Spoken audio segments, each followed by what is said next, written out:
तिमी रातको ठुलो त्रासदेखि र दिनमा उडेर आउने बाणदेखि डराउने छैनौ, न त अन्धकारमा फैलिने रुडीदेखि, न मध्य दिनमा नाश गर्ने महामारीदेखि डराउने छौ।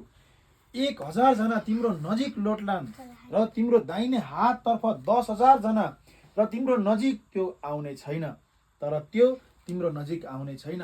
तिमीले आफ्ना आँखाले मात्र त्यो अवलोकन गर्नेछौ, तर दुष्टहरूको प्रतिफल देख्नेछौ।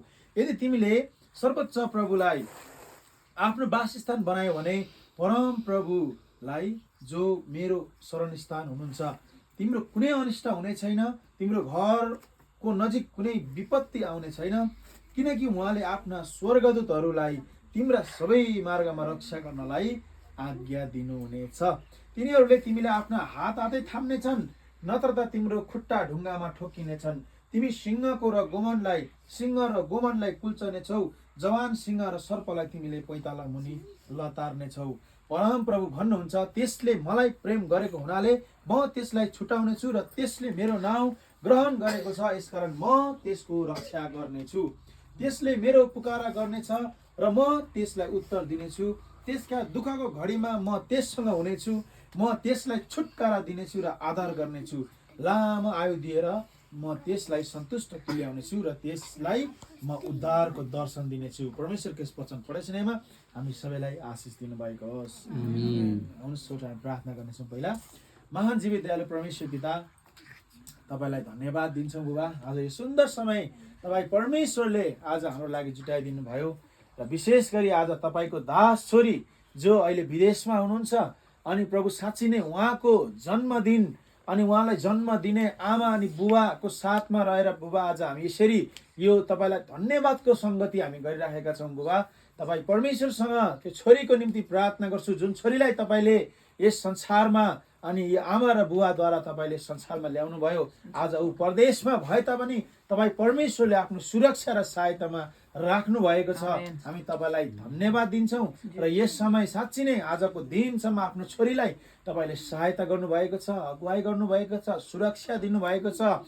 तपाईँको वचनले भने जस्तै अनि साँच्ची नै आफ्नो छोरीलाई तपाईँले आफ्नो हातै थाम्नु भएको छ। धन्यवाद दिन्छौँ बुबा यो समयको लागि र विशेष गरी आज हामी यसरी भेला भएका छौँ अनि आज जुन यो सङ्गतिबाट तपाईँ परमेश्वरकै महिमा अनि प्रशंसा भएको होस्। धन्यवाद दिँदै बिन्ती प्रार्थना गर्छु प्रभु यीशु ख्रीष्टको नाममा। हुन्छ, यो सधैँ म पढिरहन्छु है, यो प्रायः जस्तो जन्मदिन होस् अथवा कोही यात्रामा होस्, अनि म यो वचन चाहिँ पढ्ने गर्छु है। अनि म कहिलेकाहीँ म आफै पनि दुखित हुँदाखेरि कुनै बेला हामी सबै मानिस हो, कुनै बेला हामी आफै दुखित पनि हुन्छौँ। अनि कहिलेकाहीँ हामी पनि हरेस खाइरहेको हुन्छौँ, कहिलेकाहीँ हामीलाई पनि ओहो भन्ने होइन मनमा फिक्का लाग्छ। अनि त्यतिखेर पनि म यो वचनलाई हेर्ने गर्छु है। अनि परम प्रभुले यहाँ यस्तो यो वचन चाहिँ हामीले सधैँ हेरिराख्नुपर्ने है, मलाई चाहिँ त्यस्तो लाग्छ। अनि यहाँ भनेको छ, जो परम प्रकारको शरणमा बास गर्दछ त्यो मानिस सर्वशक्तिमानको छत्र छायामुनि रहन्छ भनेको छ। छत्र छायामुनि चाहिँ एकदमै गहिरो कुरा हो है। मानिस छत्र छायामुनि, परमेश्वरको छत्र छायामुनि रहनुभन्दा ठुलो कुराहरू के हुनसक्छ र है। त्यस कारणले यहाँनिर त्यस्तो कुराहरू बताइएको छ। अनि परम प्रभुलाई विश्वास गर्ने जसले उहाँमाथि भरोसा राख्दछ उहाँलाई चाहिँ निश्चय नै हरेक किसिमका रुडीदेखि हरेक किसिमका यो समस्याहरूदेखि परमेश्वरले चाहिँ बचाउनुहुन्छ भनेर चाहिँ यहाँनिर दिएको छ है। अनि उहाँले चाहिँ एउटा मुख्य कुरा के भन्नुभएको छ भन्दाखेरि यहाँ चाहिँ यहाँ जुन चाहिँ यता तल हामी पढ्दै गयौँ भने यहाँ देख्न सक्छौँ। अनि हरेक महामारीदेखि हरेक कुराहरूदेखि चाहिँ अनि परमेश्वरले छुटकारा दिनुहुन्छ। अनि यहाँ यस्तो भनेको छ 11मा, किनकि उहाँले आफ्ना स्वर्गदूतलाई तिम्रा सबै मार्गमा रक्षा गर्नलाई आज्ञा दिनुहुनेछ पनि भन्नुभएको छ है। हामी स्वर्गदूतहरूलाई देख्न सक्दैनौँ है, हामी देख्न सक्दैनौँ, तर स्वर्गदूतले हाम्रो रक्षा गरिरहेको हुन्छ है। हरेक समयमा रक्षा गरिरहेको हुन्छ। हामी जुन ठाउँमा भए तापनि त्यहाँनिर हामीलाई रक्षा गरिरहेको हुन्छ। अनि यहाँ अझै तल पढ्दै जाँदाखेरि यहाँ सिंह र गोमनको कुरा गरेको छ।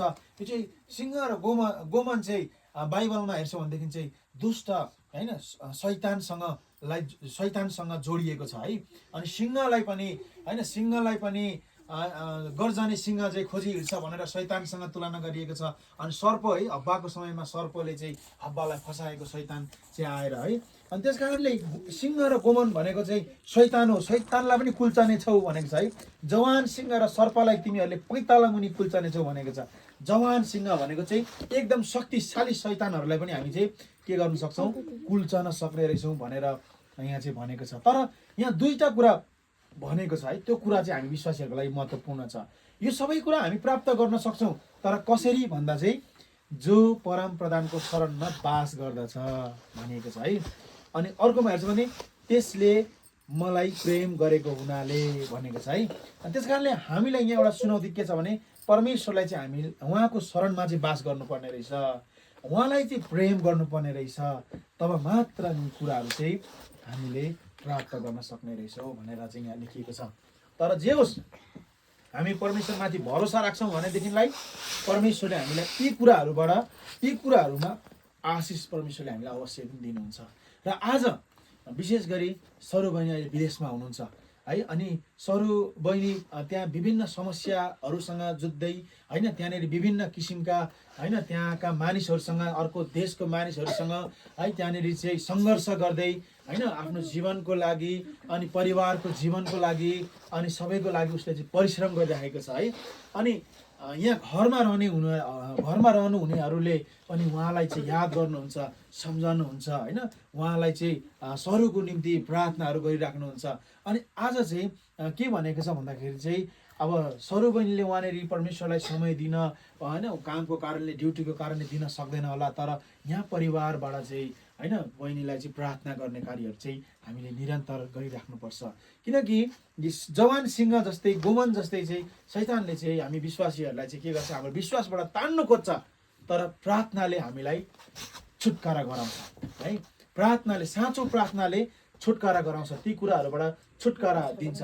त्यस कारणले घर परिवारले आज बहिनीको लागि प्रार्थना गर्न जरुरी छ होइन, अनि गरि पनि रहनु भएको छ। यो ठुलो कुरा हो।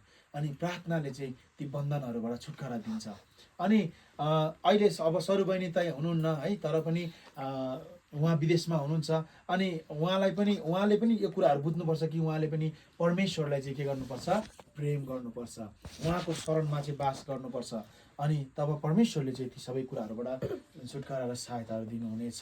अनि त्यसको साथसाथै आमा बुबादेखि लिएर आफ्नो बहिनीहरूले आफ्नो दिदीको लागि प्रार्थनामा सम्झनुहुन्छ, त्यो ठुलो कुरा हो है। आज मण्डली परिवारले सम्झिराखेको हुन्छ, हामी प्रार्थना गर्छौँ, अनि त्यो प्रार्थनाको उत्तर चाहिँ परमेश्वरले दिनुहुन्छ। र आज पनि फेरि हामी यसरी है, आज हामीलाई यसरी बोलाउनु भयो। अनि साँच्चै नै आज बहिनीको लागि नै हामी प्रार्थना गर्छौँ र विगतको समयमा पनि हामी गरि नै राखेका छौँ। विदेशमा हुनेहरूलाई कति कष्ट समस्या हुन्छ भन्ने कुरा त यहीँ कतिजना विदेशमा गएर आउनु भएकोहरू पनि हुनुहुन्छ। म आफै स्वयं विदेश नगए तापनि यहाँ दिदीहरू विदेश गएर आउनु नै हुनुहुन्छ होइन। अनि अर्काको देशमा होइन, अर्काको ठाउँमा, अनि त्यहाँनिर ड्युटी काम विभिन्न कुराको तनावहरू हुन्छ है। त्यसको बावजुद पनि यदि हामी परमेश्वरमाथि भरोसा राख्छौँ, आशा राख्छौँ भनेदेखिलाई परमेश्वरले चाहिँ हरेक किसिमबाट हामीलाई सुरक्षा दिनुहुन्छ है। आमेन। यो चाहिँ एकदमै सत्य कुरा हो, यो चाहिँ सत्य कुरा हो। यदि परमेश्वरको शरणमा हामी बास गर्छौँ भनेदेखिलाई परमेश्वरले चाहिँ अवश्य पनि हामीलाई हरेक किसिमका समस्या, हरेक किसिमका बाधा विरोध र हरेक किसिमका कष्टहरूदेखि हामीलाई छुटकारा दिनुहुन्छ। परमेश्वर चाहिँ हाम्रो परमेश्वर, हामीले विश्वास गरेको परमेश्वर चाहिँ महान हुनुहुन्छ, कृपालु हुनुहुन्छ, उहाँ चाहिँ दयालु हुनुहुन्छ, दयाले भरपूर परमेश्वर हुनुहुन्छ है। अनि उहाँले हाम्रो वास्ता र फिक्री गर्नुहुन्छ प्रियजनहरू। अनि आजको यस छोटो वचनले यही भन्न चाहन्छौँ कि परमेश्वरको शरणमा हामी बास गरौँ र उहाँलाई प्रेम गरौँ है। परमेश्वरको शरणमा बास गर्नु भनेको चाहिँ, उहाँलाई प्रेम गर्नु भनेको चाहिँ परमेश्वरको आज्ञा पालन गर्नु, परमेश्वरमै रहनु, परमेश्वरमा आशा राख्नु, परमेश्वरमै भरोसा राख्नु, परमेश्वरलाई नै खोज्नु, उहाँको आज्ञाहरूलाई खोज्नु है, उहाँलाई नै है, परमेश्वरलाई नै चाहिँ चाहनु हो है। सारा मन, सारा हृदयले, सारा प्राणले प्रेम गर भनेर परमेश्वरले चाहिँ उहाँको वचनहरूमा भन्नुभएको छ। सारा मन, सारा हृदय, सारा प्राण भनिसकेपछि चाहिँ सबै है, सबै कुराले परमेश्वरलाई चाहिँ प्रेम गर्नुपर्छ, खोज्नुपर्छ। अनि यसको अर्थ एउटै मात्रै हो, त्यो चाहिँ परमेश्वरको आज्ञा पालन गर्नु, परमेश्वरले भनेको कुराहरूमा हामी चल्नु। अनि यो चाहिँ सबैभन्दा हाम्रो जीवनको लागि ठुलो कुरा छ। हुन्छ। अनि अन्तिममा त्यही भनेको छ, परमेश्वरले चाहिँ हामीलाई लामो आयु दिएर म त्यसलाई सन्तुष्ट तुल्याउने छु भनेर भनिएको छ। त्यसलाई म उद्धारको दर्शन पनि दिनेछु भनेर 91को 16 पदमा पनि भनिएको छ। अनि यो चाहिँ अनि परमेश्वरको, हाम्रो जीवन चाहिँ परमेश्वरको हातमा छ है। जीवन अनि मृत्यु परमेश्वरको हातमा छ है। त्यस कारणले गर्दा अनि उहाँले हामीलाई यो संसारमा कति समयसम्म राख्नुहुन्छ परमेश्वरकै हातमा छ है। अनि उहाँको इच्छा कहिले छ हामीलाई संसारबाट उठाइ लैजाने अनि उद्धार दिएर हामीलाई अनन्तको स्वर्गीय मुकुट प्रदान गर्ने उहाँको इच्छा कहिले छ। अनि त्यो इच्छा अनुसार परमेश्वरले हामीलाई यस संसारबाट हामीलाई उठाउनुहुन्छ है। अनि आज हामी सबैजना परमेश्वरमै आशा भरोसा राख्नुपर्छ ताकि हामी सबैजना एकसाथ परमेश्वर कहाँ जान सकौँ, त्यो उद्धारको मुकुट प्राप्त गर्न सकौँ। अनि परमेश्वरले चाहिँ हामीलाई त्यो मुकुट प्राप्त गरेको चाहनुहुन्छ है। अनि यस संसारमा पनि हामीलाई सहायता गरेर डोर्याउन परमेश्वरले हामीलाई अगुवाई गर्नुहुन्छ। हुन्छ, यस छोटो परमेश्वरको पवित्र वचन पढाइ सुनाइमा परमेश्वरले हामी सबैलाई आशिष दिनुभएको होस्। हुन्छ, अहिले